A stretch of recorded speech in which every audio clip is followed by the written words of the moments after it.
Қайырлы күн достар, менің арнама қош келдіңіздер. Видеоны көрмес бұрын менің арнама тіркеліп, лайк басып, пікір жазуды ұмытпаңыздар. Бүгін сіздерге осылай айранмен жасалатын өте жұмсақ әрі тез дайын болатын пирогтың жасалу жолын көрсететін боламын. Ал ендеше видеоны соңына дейін көріңіз. Алдымен бізге керекті заттарымызды осылай дайындап аламыз. Жұмыртқамыз бен қантымызды миксердің көмегімен жақсылап араластырып аламыз.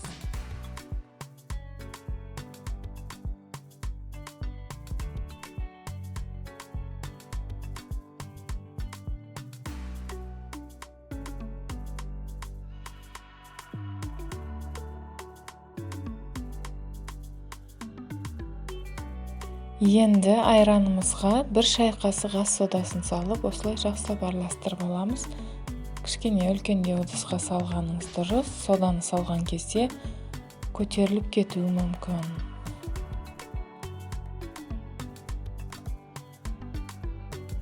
Енді дайын болған айранымыз бен сұйық майымызды құйып, миксердің көмегімен бұны да жақсылап араластырып аламыз.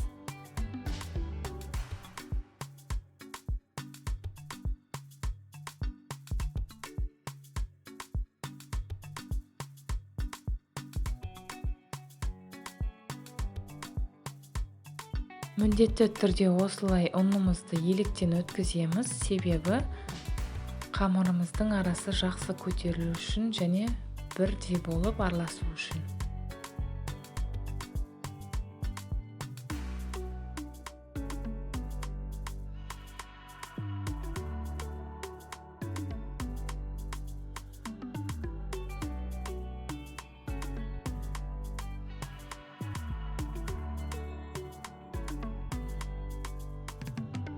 Қамырымыз осылай шықты, тым қою, тым сұйықта емес, орташа болып.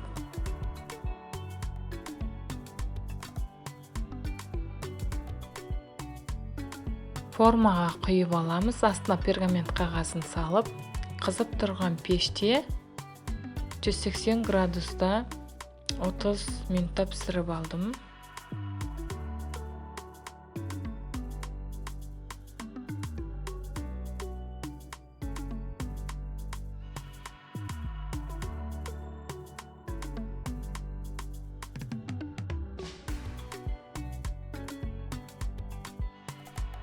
Пирогымыз пісті. Бұның піскен-піспегендігін таяқшаның көмегімен анықтайтын боламыз.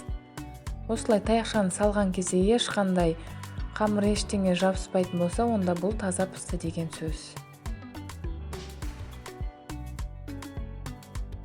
Сосын формасынан бірден ажыратпаймыз, кішкене суытып, осылай пышақтың көмегімен жан-жағын жақсылап кесіп аламыз. Әйтпесем, бірден ашқан кезде пирогымыз бөлініп кетуі мүмкін.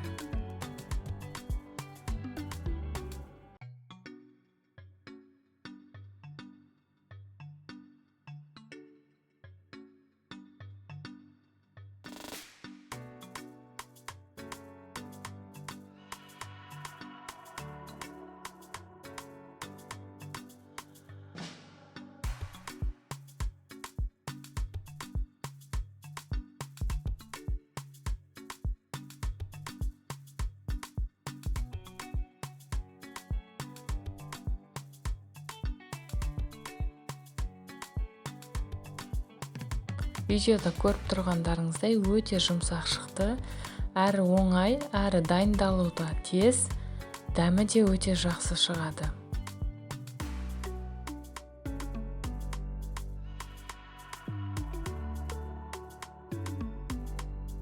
Видеоны соңына дейін көргенің үшін рахмет. Егер де сіздерге ұнап жатса, сіздер де жасап көріңіздер. Сіздермен болған Әйгерім Болысбек.